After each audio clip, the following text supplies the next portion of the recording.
Assalamualaikum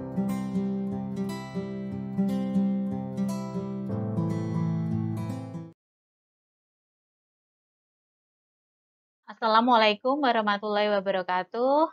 Selamat pagi anak-anak. Bagaimana kabar kalian hari ini? Sehat kan? Oke. Hari ini kita akan belajar informatika untuk pertemuan kedua. Oke. Kemarin kita sudah mempelajari yang namanya hardware. Ya, hardware sudah kita pelajari untuk perangkat inputnya. Untuk yang kemarin kita pelajari perangkat inputnya. Hari ini kita akan mempelajari perangkat proses dan perangkat outputnya. Ya, ini akan kita pelajari hari ini. Oke, anak-anak, siapkan buku kalian, buku catatan, buku tugas, kemudian buku paket, ballpoint disiapkan. Mari kita mulai untuk pembelajaran online hari ini. Nah, kemarin kita sudah mempelajari yang namanya alat input. Di penugasan di Google Classroom, kalian sudah mengerjakan alat input apa saja? Ada keyboard, ada mouse, ada joystick, mikrofon, webcam, dan CCTV, pemindai biometrik, scanner, kemudian kamera digital. Kalian sudah menuliskan keyboard fungsinya untuk apa, fungsinya semua alat input ini untuk apa, sudah kalian pelajari kemarin. Yang belum jelas bisa dibuka untuk link YouTube minggu kemarin. Oke, kita mulai pembelajaran hari ini. Kita akan mempelajari perangkat pemrosesan, penyimpanan, dan perangkat outputnya. Siap ya? Oke, perangkat pemrosesan. Yang pertama adalah CPU, Central Processing Unit. Ya, lebih dikenal dengan nama mikroprosesor atau prosesor. Itu adalah otaknya sebuah komputer, itu berada di prosesor. Prosesor itu merupakan pusat pengolahan data dan pengontrolan kerja komputer. Nah, ini karena ini sebagai otak komputer, seperti halnya otak manusia, ada otak kiri dan otak kanan. Untuk prosesor juga terdiri atas dua bagian, ALU dan CU. ALU atau Arithmetic Logical Unit, fungsinya itu sebagai pusat pengolah data seperti perhitungan matematika. Kemudian CU atau Control Unit berfungsi sebagai pengontrol kerja komputer. Nah, kalian tentu penasaran gambarnya seperti apa untuk prosesor itu atau otaknya komputer itu seperti apa. Nah, ini adalah otaknya komputer. Ini adalah gambar prosesor. Ya, biasanya ada yang Core i3, ada Core i7, seperti itu. Lah, ini yang dinamakan prosesor. Nah, satuan kecepatan kinerja prosesor diukur dengan satuan Hertz. Ya, semakin banyak ukurannya, maka kecepatan komputernya semakin tinggi. Ya, jadi kalau prosesor yang ukuran kecepatannya tinggi, mesti lebih cepat. Ya, ya di sini kita lanjutkan. Yang kedua, memori. Untuk menyimpan informasi sebelum atau sesudah diproses oleh prosesor. Memori juga ada dua, yaitu RAM dan ROM.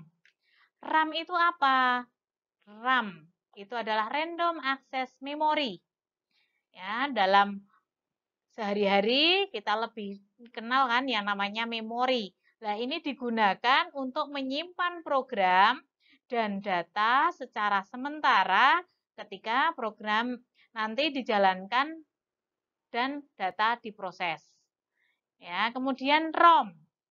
Ya, ROM, Read Only Memory.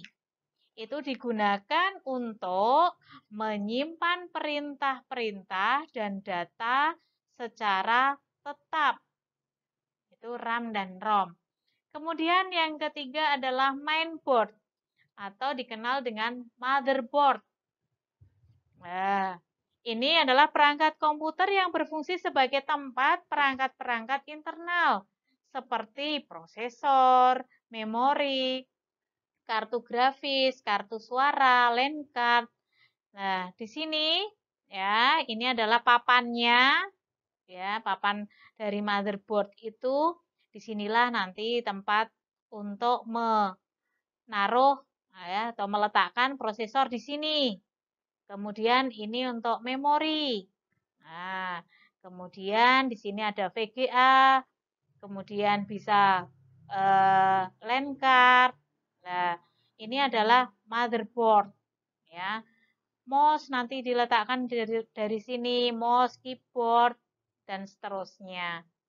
Ya, ini adalah papan yang digunakan untuk menaruh alat-alat internal tadi, perangkat internal tadi. Oke, kita lanjutkan. Nah, ini gambar memori. Kemudian kita lanjutkan. Kartu grafis atau VGA. Ya, ini fungsinya untuk apa? Mengubah sinyal digital menjadi sinyal gambar dalam bentuk piksel. Nah, semakin tinggi ukuran VGA, nanti ketajaman gambarnya ya lebih tajam.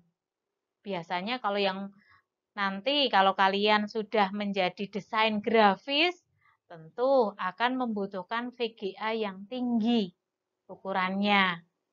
Ya, ini kaitannya dengan gambar. Ya, kemudian kalau yang game juga seperti itu. Kemudian kartu suara. Ya, kartu suara atau sound card. Ya, mengubah sinyal digital menjadi sinyal analog atau sinyal suara dan sebaliknya. Ya, bisa untuk merekam ya sebagai input, kemudian outputnya berupa suara.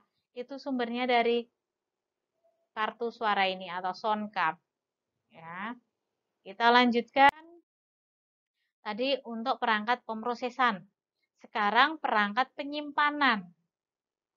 Ya, ada penyimpanan internal, ada penyimpanan eksternal. Penyimpanan di dalam komputer namanya penyimpanan internal. Kemudian penyimpanan di luar komputer itu namanya penyimpanan eksternal. Penyimpanan internal contohnya apa? Ada hard disk atau hard drive atau sering dikenal dengan HDD. Ya. Nah, hard disk itu ada dua jenis. Ya, HDD dan SSD. Nanti kalian bisa membedakan antara HDD dan SSD. Kalau HDD itu kecepatannya lebih lambat, ya. SSD lebih cepat. Kemudian daya tahannya lebih tahan untuk yang SSD. Kemudian kapasitasnya juga lebih besar untuk SSD. Nah, karena tadi lebih canggih SSD, otomatis harganya lebih mahal yang SSD. Ya, jadi untuk penyimpanan internalnya ada SSD dan HDD. Hard disk drive, ya. Kemudian ada SSD. Kemudian penyimpanan eksternal. Ada flash disk. Ya, ini flash disk anak-anak. Sudah punya kan? Atau sudah pernah lihat? Ada CD, kemudian ada DVD, ada Blu-ray disk. Nah, ini nanti ya ini tadi namanya penyimpanan eksternal. Kita nyimpannya dari luar. Masih banyak juga ada disket kalau zaman dulu. Ya, disket. Ya, kemudian ada memory card juga enggak, Bu? Iya. Itu juga termasuk penyimpanan eksternal. Hard disk juga ada hard disk eksternal. Itu masuk penyimpanan eksternal karena menyimpannya di luar komputer.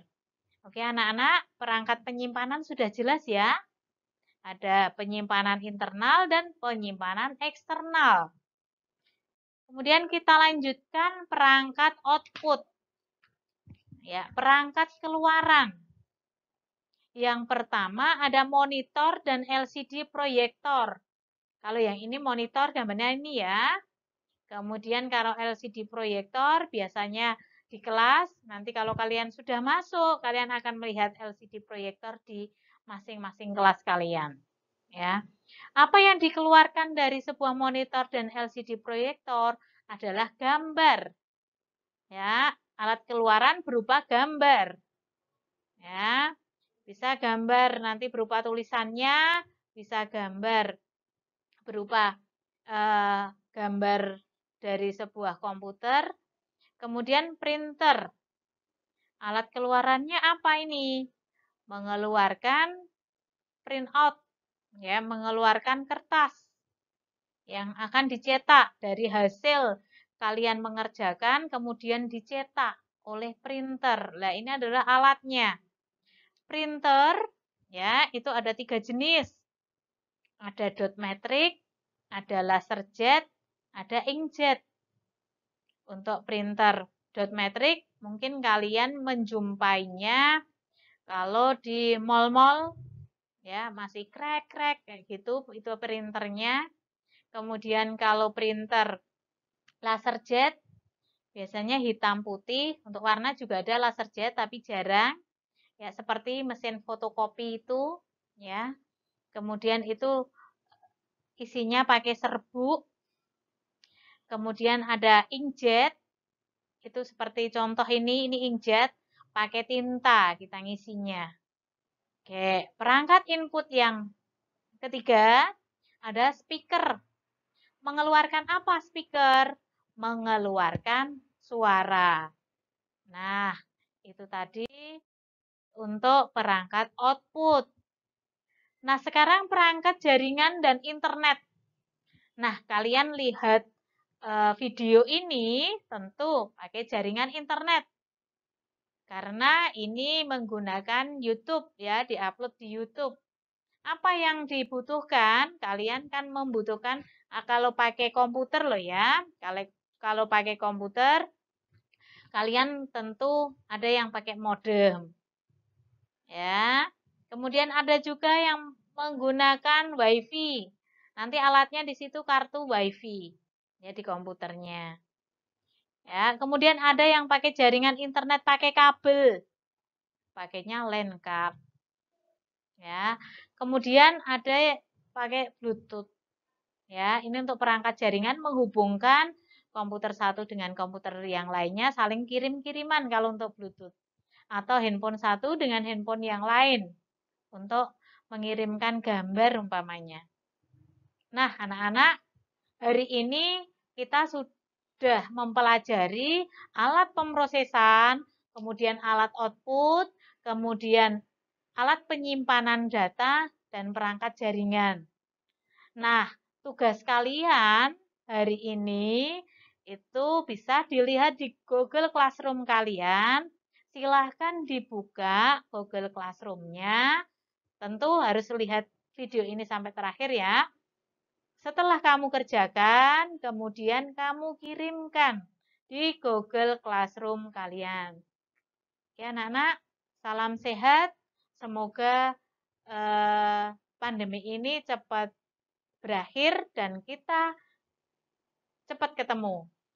Dah, salam sehat, salam dari kami untuk kalian semuanya. Saya akhiri. Wassalamualaikum warahmatullahi wabarakatuh. Semangat!